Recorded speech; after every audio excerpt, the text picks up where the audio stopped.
Oi, pessoal. Há mais ou menos uns 15 dias atrás nós tivemos um eclipse solar e agora, então, nesse dia 5, nós estaremos vivenciando um eclipse lunar. É interessante a gente compreender que os eclipses lunares eles sempre acompanham os eclipses solares, já que o solar ocorre sempre numa lua nova, ao passo que o lunar acontece sempre numa lua cheia. Conforme a gente viu num vídeo anterior, o eclipse solar, então, ele vai ocorrer quando a Lua se interpõe entre a Terra e o Sol, ao passo que no eclipse lunar nós vamos ter a Terra se interpondo entre a Lua e o Sol.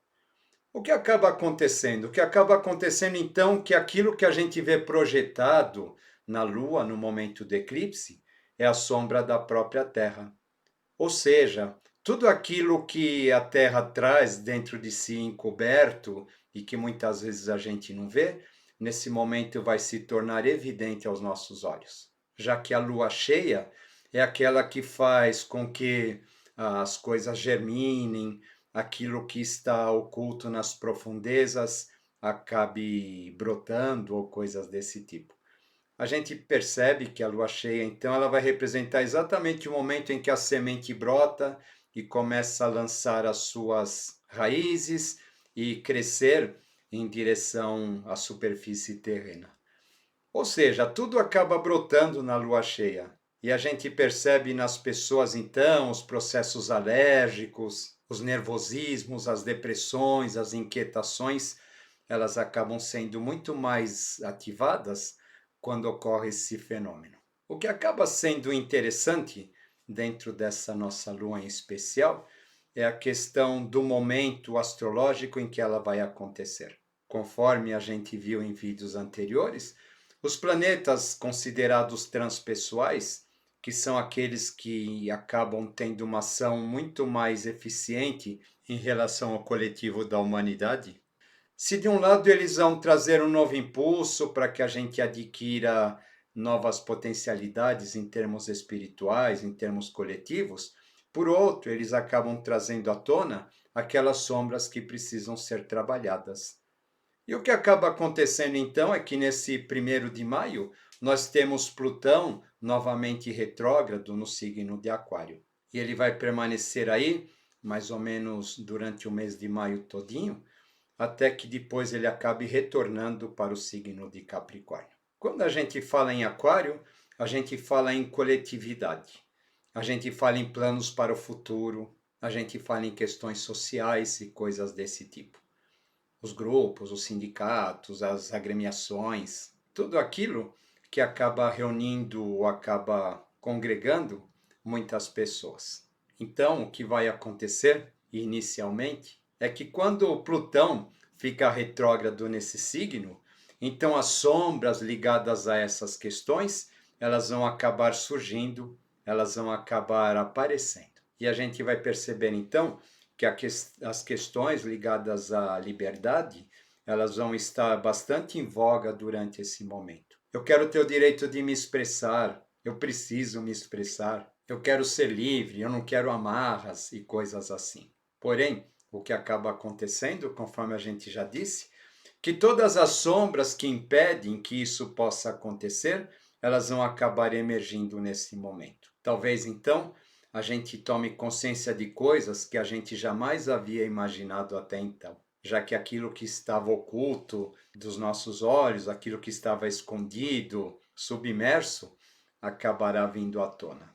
Então, vai ser dentro dessa atmosfera, dentro dessa perspectiva, que irá ocorrer esse eclipse lunar, o que acaba assinalando, talvez, tempos bastante atribulados, eu diria, em relação às questões coletivas, em relação às questões sociais, já que as massas e o inconsciente coletivo tendem a estar bastante exacerbados nesse momento. Quando a gente olha, então, o mapa que vai representar esse momento, nós percebemos, então, não precisa nem ser muito conhecedor profundo de astrologia para notar que quando a gente olha essa figura, a gente vê praticamente uma espécie de seta apontando para a parte direita superior do nosso mapa, né? A gente percebe nitidamente uma seta vermelha. E nós percebemos também, então, uma linha de oposição bastante intensa entre as duas casas, a casa 2 e a casa 8.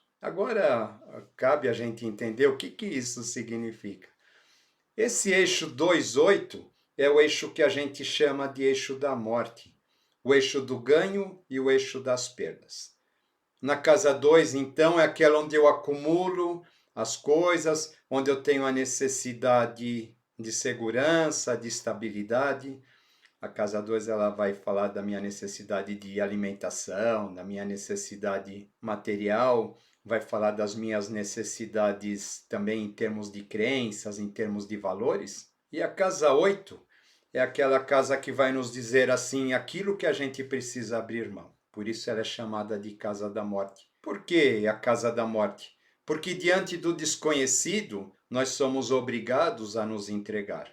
E também essa casa fala muito de heranças, ou aquilo que eu acabo recebendo através de formação, de valores, de estrutura de pensamento e coisas assim. Quando a gente fala, então, eixo 2,8, isso está significando o quê? Que nós teremos que abrir mão de alguma coisa.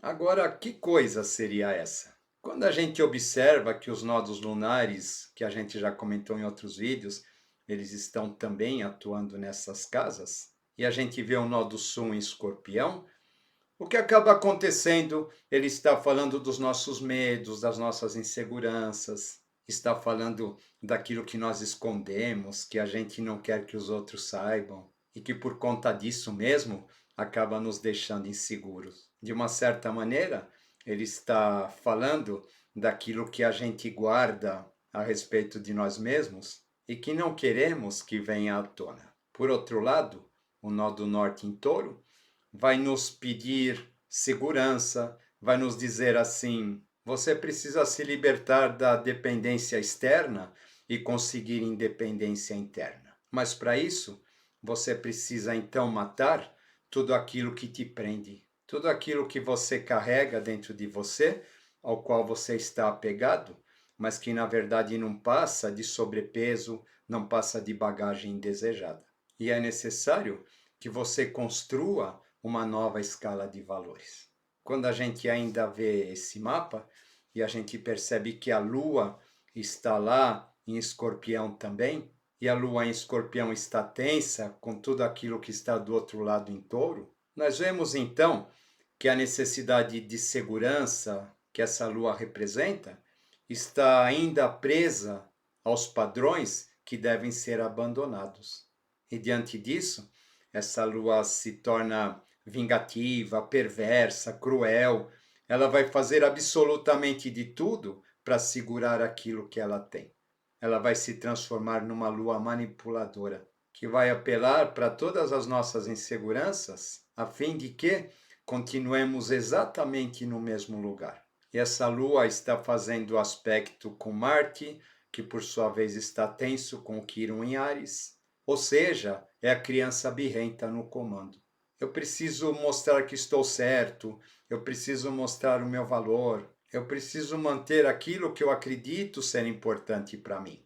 E por outro lado, nós temos Saturno, que representa a estrutura de poder, conforme a gente já falou, completamente vulnerável no signo de Peixes, onde ele se vê obrigado a vivenciar a lição da entrega, que é uma coisa que acaba sendo muito difícil para ele. Ou seja, existe um novo sendo construído, existe um novo se avizinhando, porém, as nossas estruturas inconscientes, os nossos apegos, as nossas inseguranças, o nosso medo de deixar o passado ir para que o futuro venha, acaba nos impedindo de realizar esse processo. E é isso então que essa lua, nesse nosso eclipse, vai acabar esfregando na nossa cara. E por conta disso, então, as polaridades entre o novo e o velho estarão mais acirradas do que nunca.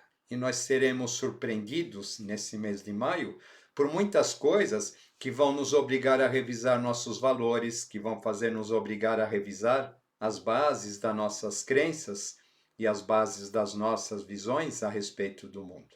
a gente precisa entender que chegou o momento de abandonar o velho. Numa conversa em um dos atendimentos, uma amiga me perguntou o seguinte: Renê, mas como eu faço para deixar esse velho? De que maneira eu vou ficar me observando e perceber como que isso acontece? E a gente de fato percebe que essa questão acaba interferindo, acaba fazendo parte da vida de muitas pessoas. Como na prática a gente resolveria essa questão? Fica aqui uma dica. Quando a gente fala então que esse é um momento de recolhimento, etc., né? Não significa que é para a gente ficar inerte, esperando as coisas acontecerem do lado de fora, enquanto a gente fica simplesmente rezando ou meditando ou alguma coisa assim. Na verdade, essa questão ela acaba nos apontando um momento bastante rico, onde a gente possa fazer uma profunda revisão interior. Como é feita essa revisão interior? Eu, primeiramente, começo a observar o mundo externo e perceber aquilo que está sob o meu controle e aquilo que não está. Dentro daquilo que está sob o meu controle, eu estou fazendo o possível, eu estou fazendo o que eu posso, eu estou fazendo o que eu devo. Dentro daquilo que não está sob o meu controle, é necessário que eu aceite e que eu observe as minhas reações perante esses fatos. O que isso que está fora do meu controle me provoca? Me provoca medo? Me provoca ansiedade? Me provoca raiva? O que acontece comigo quando eu sou contrariado? E a gente vai perceber então que a nossa tendência a manter tudo previsível e sob controle, dentro daquilo que a gente acredita, dentro daquilo que nos é cômodo, acaba causando uma série de tensões que nos impedem de aceitar esse novo. E é exatamente isso que a gente deve observar nesses momentos. Mas por que eu estou sentindo isso? Por que eu carrego isso dentro de mim?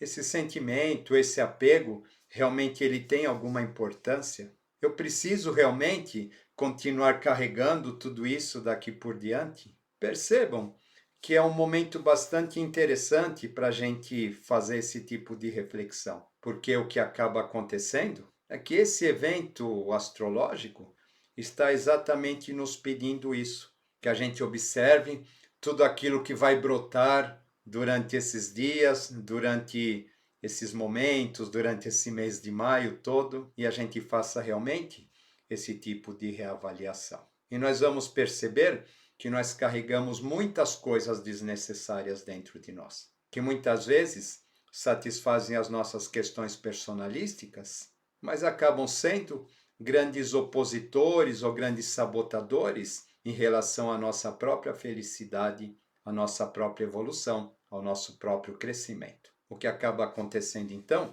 é que nesse momento tudo isso vai ser levantado. E a gente vai perceber muito claramente todas essas questões no âmbito coletivo, já que ele tende a ser um reflexo bastante importante e bastante fiel de tudo aquilo que acontece no céu, de tudo aquilo que os astros nos apontam. Volto a dizer, as polaridades, as questões de poder estarão muito mais acirradas. Eu não quero largar, isso é meu, eu quero desesperadamente segurar o passado, mas por outro lado, tudo aquilo que estava oculto e que os olhos não viam acabam emergindo, acabam vindo à tona, e muitas vezes essas pessoas então se verão desnudas e as máscaras todas sendo retiradas. Vocês percebem que se por um lado esse movimento é um movimento assim bastante intenso de contato com o nosso próprio eu, com as nossas sombras, com as nossas realidades interiores, por outro lado, ele acaba sendo maravilhoso porque muita coisa vai ser desvelada, muita coisa vai ser apontada, muito daquilo que estava incerto acabe finalmente tomando uma posição. Isso fora e dentro de nós. Porque o que acaba acontecendo, uma vez que a gente tem os nossos planos, os nossos projetos, os nossos sonhos, mas que para que possamos realizar tudo isso, seja necessário que nós façamos uma transformação profunda, o que acaba acontecendo é que nem sempre a gente percebe o quanto nós nos sabotamos dentro de todas essas questões. E o que acontecerá então é que todos esses sabotadores se apresentarão, que vai acabar nos trazendo muitas surpresas, evidentemente. Por outro lado, é interessante a gente pensar que esse eclipse, na verdade, vai ocorrer na primeira lua cheia de maio, a lua cheia de Touro, que é o Festival de Vesak, que é o evento que comemora a iluminação do Buda.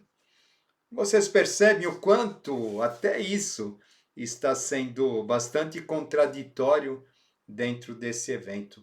Se de um lado, então, nós temos todas aquelas sombras se erguendo, toda essa polaridade acirrada, esse conflito entre o passado e o futuro, as pessoas inseguras com os nervos à flor da pele, as massas prestes a convulsionar, já que esse Plutão pode trazer muitos movimentos coletivos de greves ou revoluções, rebeldias e coisas do tipo. Por outro, nós temos a iluminação de Buda, aquele que representa o caminho do meio, aquele que superou todas as adversidades e todas as sombras, simplesmente mergulhando dentro de si. E através do seu contato com a dor, a sua própria dor, o seu próprio sofrimento, conseguiu atingir a iluminação.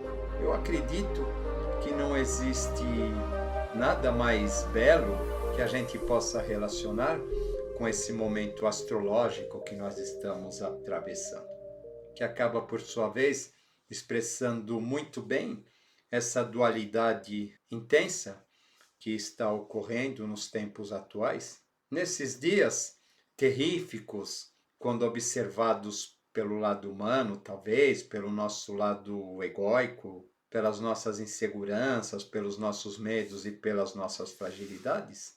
Por outro, nós temos então dias bastante luminosos, eu diria, onde a chama desse atrito que ocorre entre essas polaridades está reacendendo o fogo, a brasa adormecida do nosso eu interior, para que ela então reacenda como chama, nos ilumine por dentro e aqueça o nosso coração, a nossa alma e o nosso espírito, para que a gente possa dar um grande salto, conforme a gente vem falando aqui no canal. Para que a gente possa entender os próximos passos, então, vamos imaginar que depois de maio, Plutão retornará novamente a Capricórnio para terminar de limpar tudo aquilo que está relacionado ao poder, tudo aquilo que está relacionado aos valores do mundo como a gente conhece, que já não fazem mais sentido e por isso devem ser deixados para trás. Seria mais ou menos como quando a gente constrói uma casa e no final da construção precisamos fazer uma grande limpeza, uma grande faxina para que os seus moradores ali possam habitar. Plutão, então, voltará a Capricórnio para fazer exatamente esse trabalho de limpeza e faxina. E vai permanecer ali mais ou menos até 11 de outubro desse ano. O que significa que nós teremos dias bastante atribulados pela frente, que por sua vez se acabam nos exigindo bastante renúncias em termos de apego personalístico. Por outro lado, nos apontarão um caminho verdadeiramente libertador, onde nós tenhamos condições de verdadeiramente nos conectarmos com a nossa essência e com os nossos valores mais elevados. Fica aqui então mais um tema para a gente pensar. Realmente estamos vivendo dias bastante atribulados, que ao mesmo tempo que nos trazem um grande desafio, nos dão a oportunidade de darmos um grande salto. Vamos que vamos, mente livre, coração leve, espero que tenham gostado e até a próxima.